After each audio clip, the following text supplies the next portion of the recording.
The moment Julian Voss leaned across the polished oak table and hit delete on my live dashboard, the entire conference room froze. One click. And 6 years of my life. Every optimized line of code that kept our networks breathing disappeared from the projector screen. The metrics I'd spent weeks perfecting. The real-time graphs pulsing with healthy green indicators. Gone. Just a blank white void staring back at us. No one spoke. The air felt thick, like the oxygen had been sucked out. I stood there, hands still hovering over my laptop, feeling every pair of eyes on me. Julian didn't even look sorry. He just smiled that polished boardroom smile and said, "Let's not waste any more time on outdated relics." Next slide. I didn't argue. I didn't defend the benchmarks that proved my system had prevented 3 major outages in the last quarter alone. I simply closed my laptop, picked it up, and walked out between the rows of folding chairs. The silence followed me down the hallway, past the sleek new Vanguard Nova signage that smelled of fresh vinyl and desperation. In the elevator, I finally let myself breathe. No tears. Just a cold, clear certainty settling in my chest. He thought he'd erase me. But he had no idea what he'd actually activated. Let me take you back. Because stories like this don't start with the explosion. They start with the quiet years of building something no one notices until it's gone. My name is Elena Harper.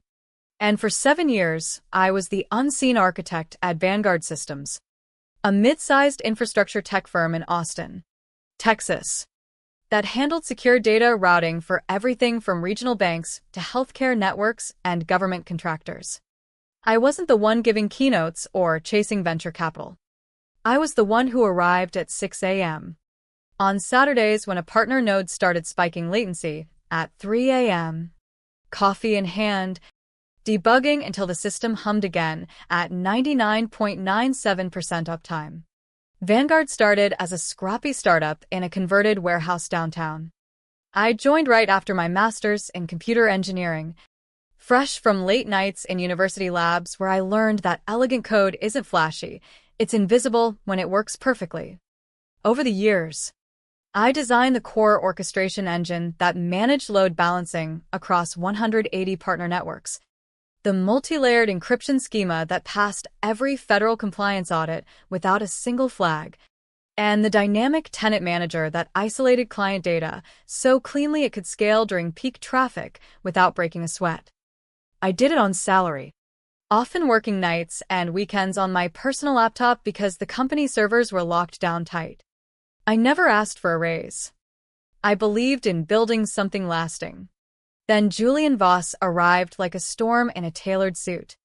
Fresh off a flashy but failed fintech startup in San Francisco that had burned through $80 million in funding before imploding, the board saw him as the visionary savior. Modernize us, they said. Translation: replace the old guard with his network, slap on some sleek UI animations, and rebrand everything as disruptive. Day 1. He renamed our engineering floor the Innovation Forge and handed out branded coffee mugs. Day 2. He announced Project Nova, a complete overhaul of the back end, outsourcing critical components to a contractor team in Eastern Europe he'd used before. No deep audit of their security practices. Just promises of faster iterations and cloud-native agility.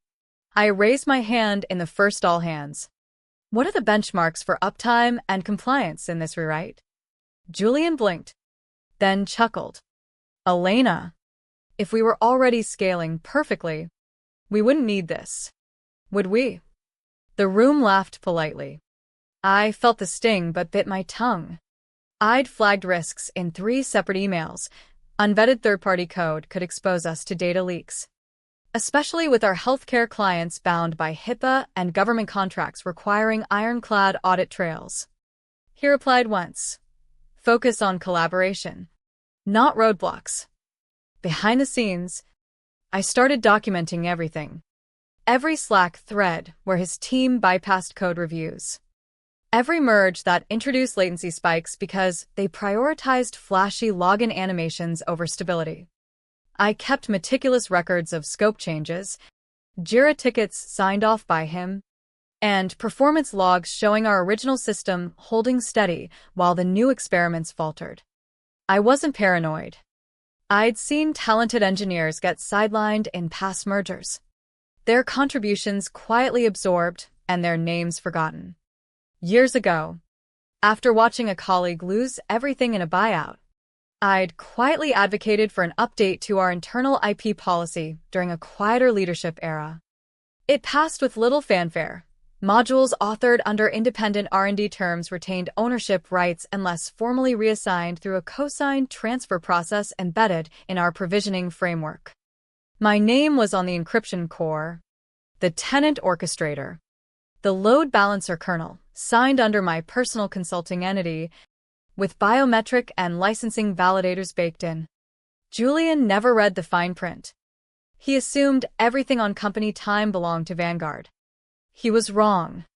I stayed quiet, nodding through meetings, letting his cult of velocity chant buzzwords while I watched our metrics dip in secret overnight diagnostics.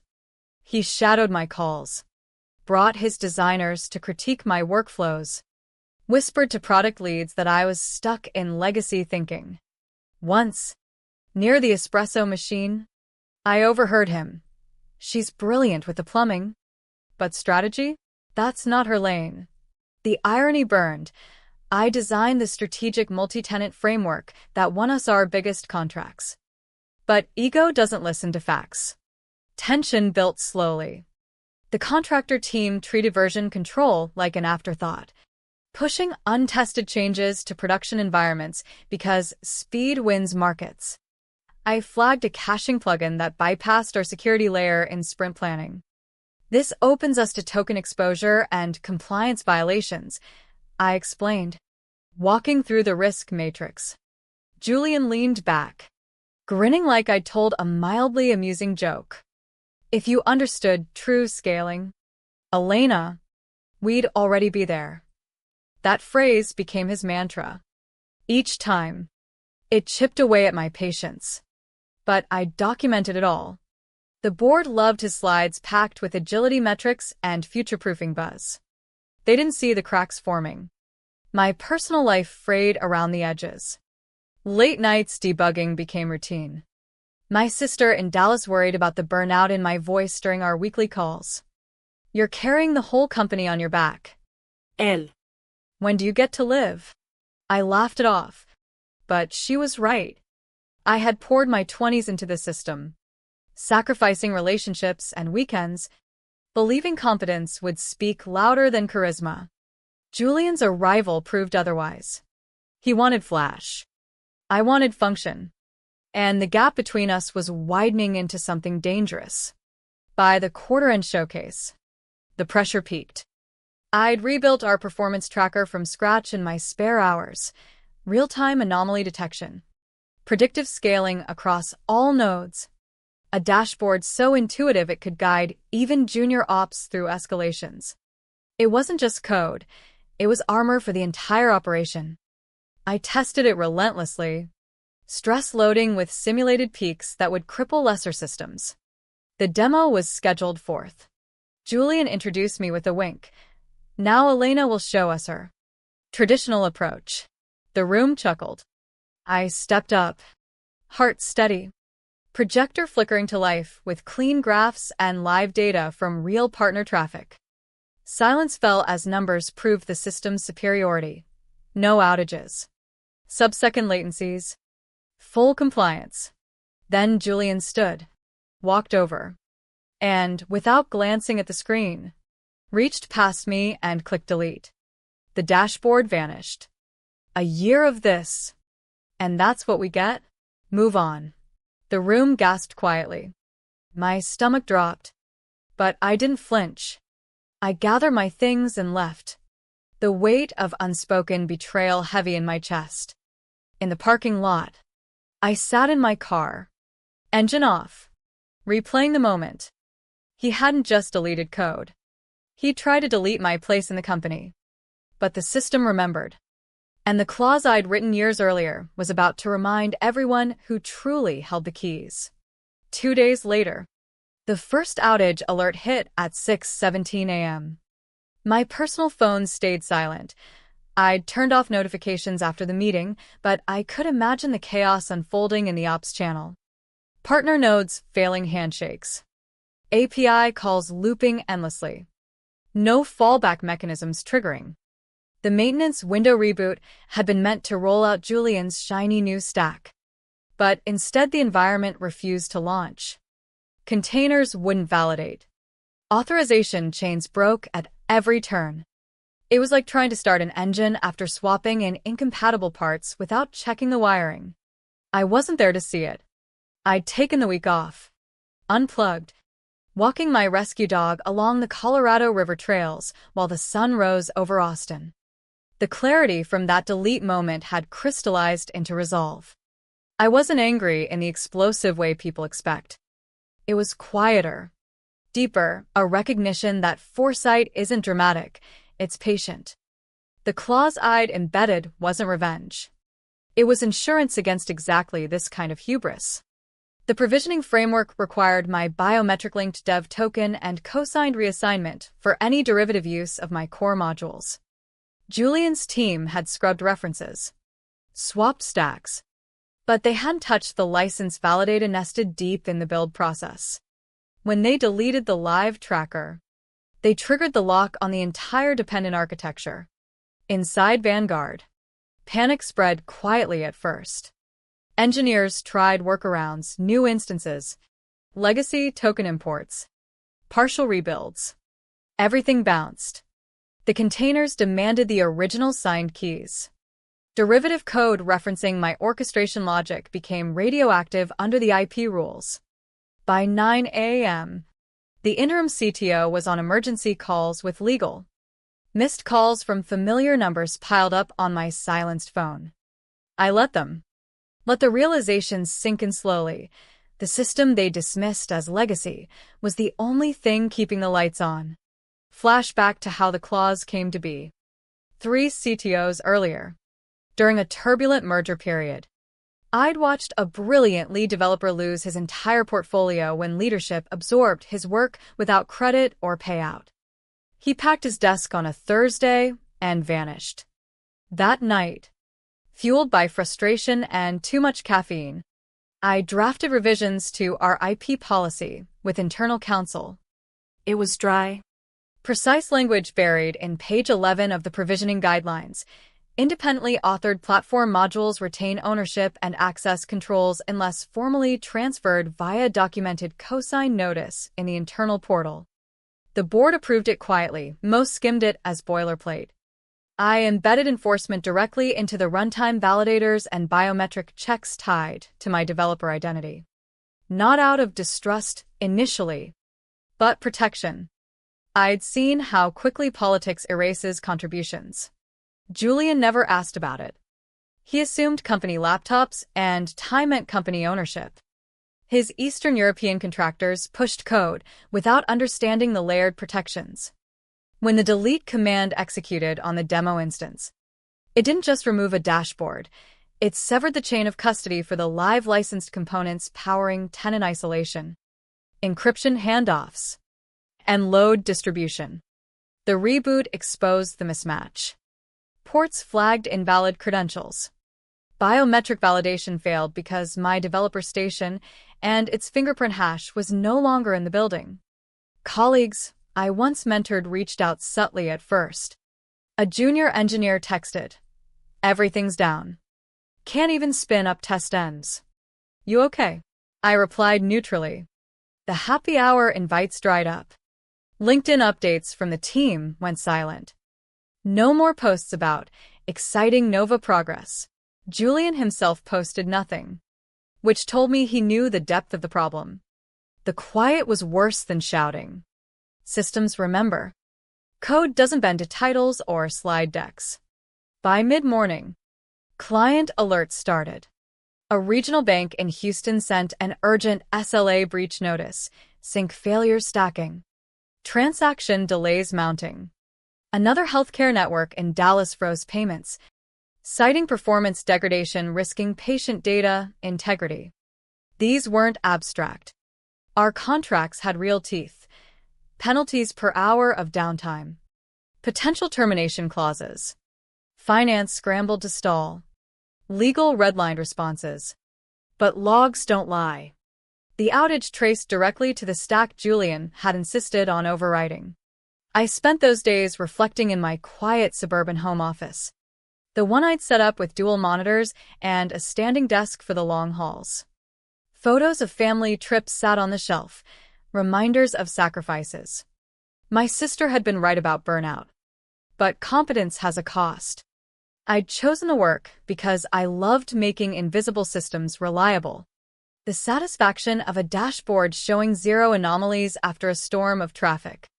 Julian saw only wires and legacy. He didn't understand that the plumbing was the foundation everything else rested on. The board brought in external counsel from a big M&A firm. They confirmed what the policy said, without my signature lifting the restrictions. The architecture was frozen. Attempts to replicate triggered violation reports logged to immutable audit trails. The panic wasn't theatrical screams. It was the heavy silence of executives realizing the woman they'd let be humiliated held the kill switch legally. Julian sat in his glass office, staring at walls of red dashboards, fielding lawyer emails. I imagined the moment he connected the dots. The delete wasn't just theater. It had consequences far beyond one meeting. Clients escalated. The logistics giant we'd onboarded 2 years prior halted all integrations, citing unrecoverable downtime risks. One government contractor logged a formal incident report that rippled into compliance reviews. Whispers reached me through back channels. The board was reviewing the entire Nova initiative, questioning leadership decisions. Julian tried charm offensives, personal outreach, promises of rapid fixes, but silence from me spoke louder. My resolve hardened not from bitterness, but principle. I'd protected my work not to weaponize it, but because I'd witnessed how easily egos discard expertise. Now the system was teaching the lesson. The outages weren't my doing directly. They were the natural result of ignoring the safeguards I'd built in good faith.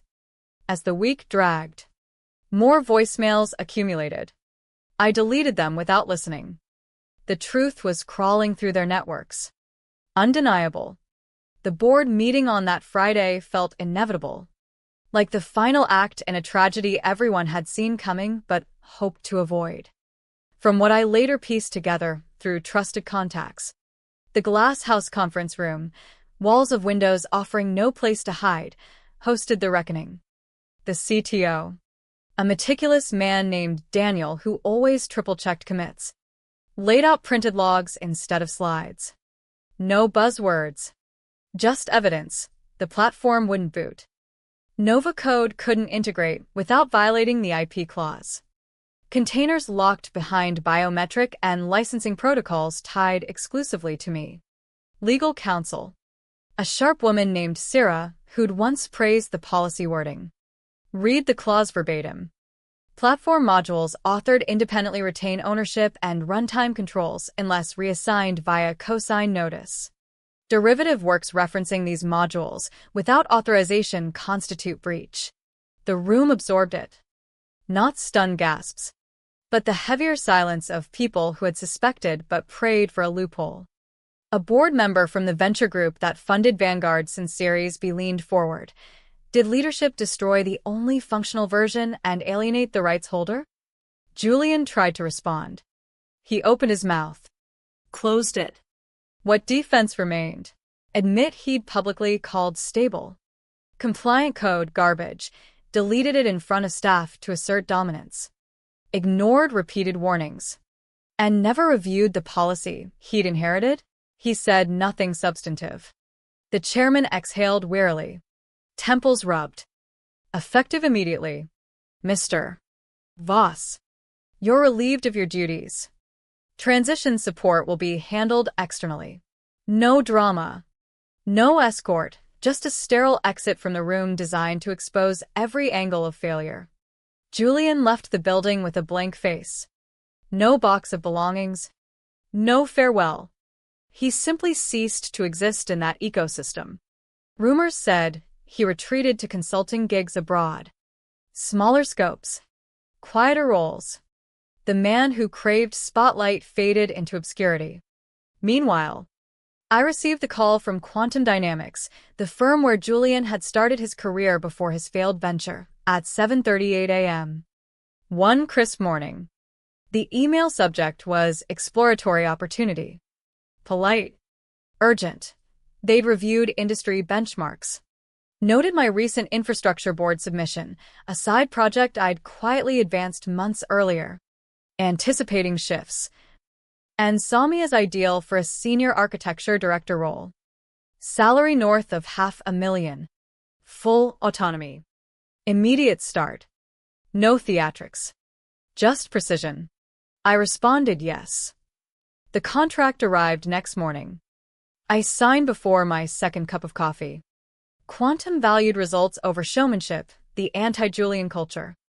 News leaked internally at Vanguard by midday. A junior engineer texted me, "You just flipped the script."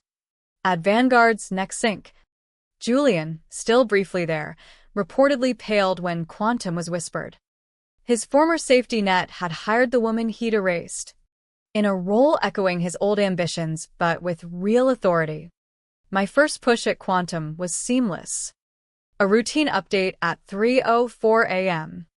Integrated my evolved architecture, no downtime. Latency dropped 12% within days. Ticket volume halved. The dashboard footer quietly noted, "Powered by Harper Architecture" in small text. No press release needed. Results spoke. Vanguard stock dipped 19%. 3 major partners terminated contracts. 2 migrating straight to Quantum's queue. The board spun it as strategic transition, but the sector knew ego had met unbreakable contracts. My clause remained unrevoked, sitting in their repo like a silent safeguard. I kept a printed copy of that policy page in my desk drawer at Quantum. The key sentence highlighted, "Ownership remains with the original author absent formal reassignment." It wasn't about gloating. It was a reminder that power lives in precision. In protecting what you build when others chase flash. Looking back, the story raises quiet questions. How often do we dismiss the quiet builders for loud voices? What happens when contracts enforce accountability egos ignore?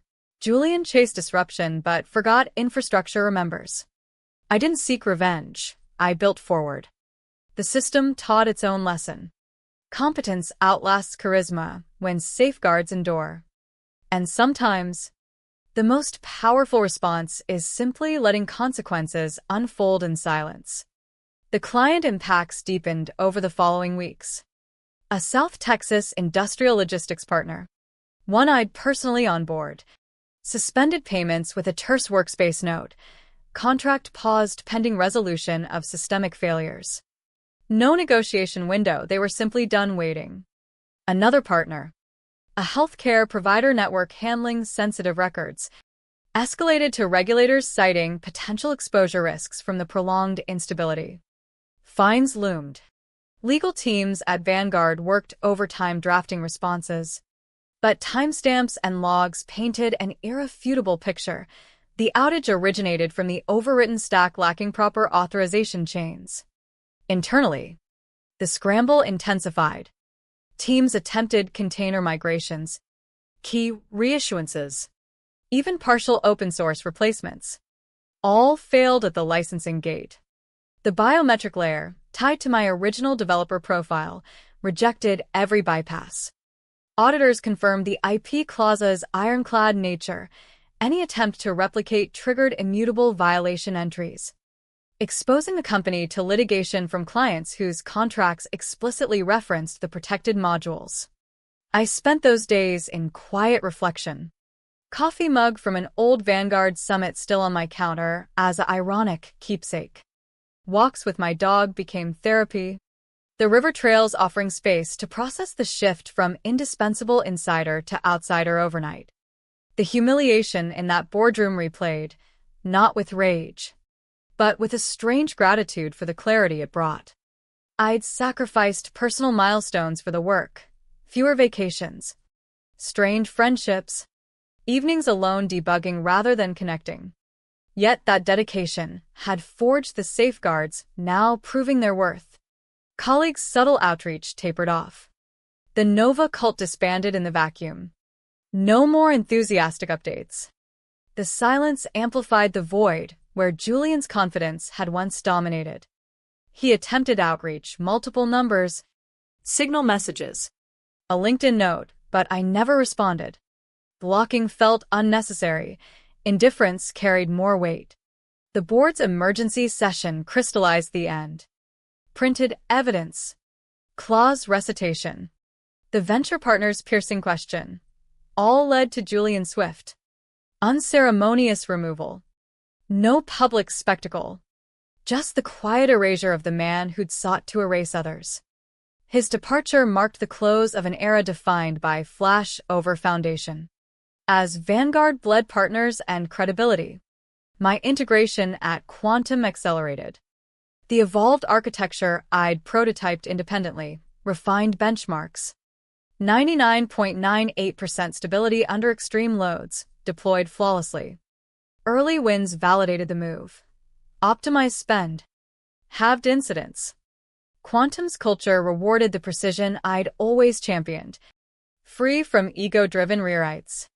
The broader lesson lingered. In tech's fast pace, where buzzwords eclipse substance, contracts and foresight become lifelines. Julian's miscalculation wasn't malice alone but overconfidence in control without understanding ownership's legal realities. The system didn't punish, it enforced boundaries he dismissed. Vanguard attempted patches, but each triggered the same protections. The only clean resolution required my explicit reassignment, which I never offered. Not from spite, but because the work now served better elsewhere. Clients migrated quietly, some landing at Quantum, drawn by proven stability. Personally, the shift brought balance. More time for family calls, trail runs, even considering new hobbies beyond code. The printout of the clause remained a talisman, not a victory, but of agency. Power isn't always loud declarations. Often it's embedded safeguards activated by others' choices. In the months following, Vanguard's recovery efforts stalled indefinitely. Stock pressure mounted. The board issued cautious statements about infrastructure modernization pauses, but insiders knew the truth. Without lifting the IP locks, full operations remained compromised. 2 more partners defected, citing irreconcilable reliability concerns. The sector buzzed quietly, whispers of leadership missteps, ignored warnings, and the hidden power of well-crafted policies. At Quantum Dynamics, my role expanded naturally. The architecture powered larger-scale deployments with zero drama, latency improvements compounding, client satisfaction metrics climbing. No neon rebrands or motivational slogans, just reliable systems delivering on promises. A former Vanguard colleague who jumped ship early shared updates. Julian had taken a low-profile consulting role overseas, far from the spotlight he once craved. His absence left a leadership vacuum the board struggled to fill credibly. I kept building, now with greater autonomy and support. The side prototypes I'd developed pre-transition evolved into core offerings, benchmarks published anonymously in industry forums drawing quiet admiration. No LinkedIn flexes or victory laps, results sufficed. The experience reinforced core truths. Expertise compounds quietly, while unchecked ego invites structural failure. Reflecting during evening river walks, the story's moral resonance grew. How many innovators are sidelined by performative leaders? What safeguards do we embed or neglect in our creations? Julian's public deletion wasn't mere pettiness. It exposed a deeper flaw in valuing flash over function, confidence over competence. The clause, born from witnessing a colleague's erasure years prior, became the mechanism that restored balance, not through confrontation, but inevitable consequence. The company he tried to disrupt into obsolescence learned through pain that infrastructure isn't disposable. Clients voted with contracts. The board confronted uncomfortable accountability. And I moved forward unburdened, the work thriving in hands that respected its origins. Ultimately, this tale leaves a lingering question. In a world rewarding volume, do we protect the quiet architects enough? Or do we risk the systems we depend on when egos override evidence?